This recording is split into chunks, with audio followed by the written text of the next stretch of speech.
The fall of the House of Blackwood.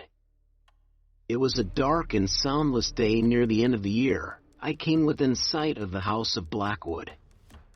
With my first sight of the building, a sense of heavy sadness filled my spirit.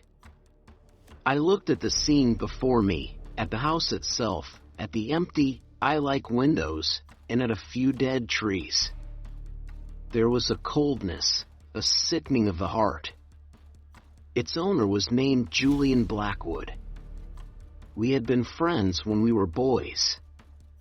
A letter from him had reached me, demanding that I come to see him. He wrote of an illness, of a sickness of the mind, and of a desire to see me, his only friend. The family had long been famous for its understanding of the arts and for many acts of kindness to the poor. The name had passed always from father to son, and when people spoke of the House of Blackwood, they included both the family and the family home. A strange idea grew in my mind. The air around the house and the ground was different. It was a sickly, unhealthy air. The most noticeable thing about the building seemed to be its great age. Perhaps the careful I would have discovered the beginning of a crack in the front of the building. A servant took my horse, and I entered. Another servant led me to the room of his master. The room I came into was very large and high. The windows were high and pointed at the top. Dark coverings hung upon the walls. Books lay around the room, but could give it no sense of life. I felt sadness hanging over everything.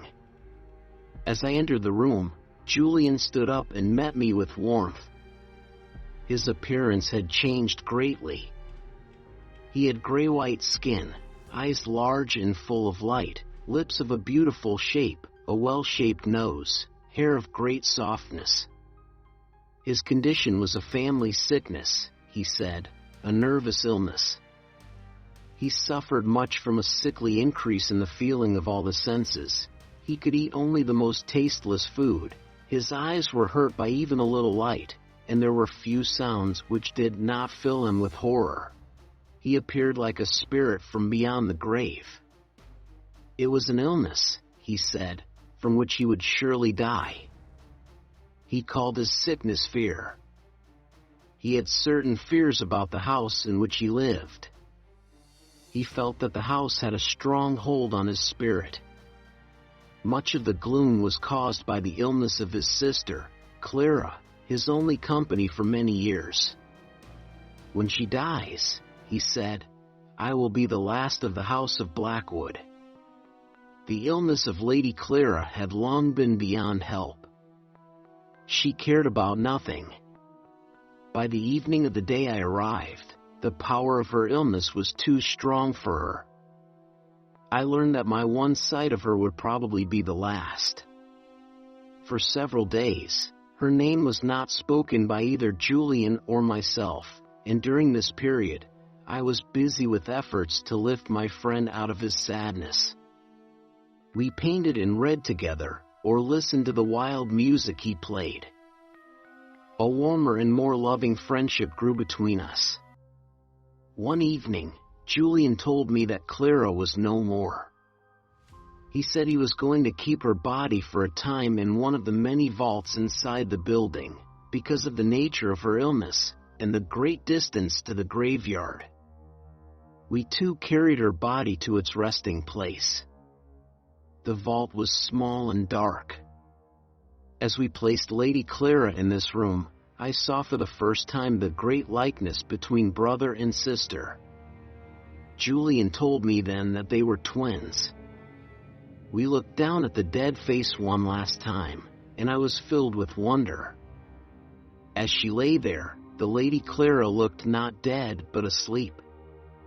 There was still color in her face, suggesting life. After placing Clara in the vault, Julian's condition worsened. He roamed the house restlessly, his face paler, his voice trembling with fear. At times, he sat still for hours, as if hearing sounds I could not. One night, unable to sleep, My nervousness grew. A storm was brewing, making the house even gloomier. I heard a light step, and soon Julian appeared, his eyes wild. He opened a window to the storm, showing a night lit by the strange light from the clouds, fueled by the air from the lake and the stones of the house. Trying to calm him, I chose a story to read aloud, one that Julian didn't particularly like, but was the only book within reach. As I read about a character breaking down a door, I thought I heard similar sounds from the house. Continuing, the story's noises seemed to mirror real distant cries and metallic sounds within the house, making me and Julian uneasy.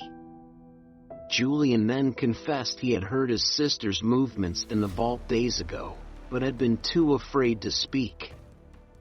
He feared she had been buried alive.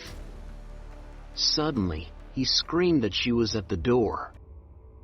The door opened, revealing Clara, alive, in her grave clothes, bloodied and struggling. She fell on Julian, causing both to collapse. Julian died from fear. I fled the house into the storm, witnessing the moon shining through a crack in the house.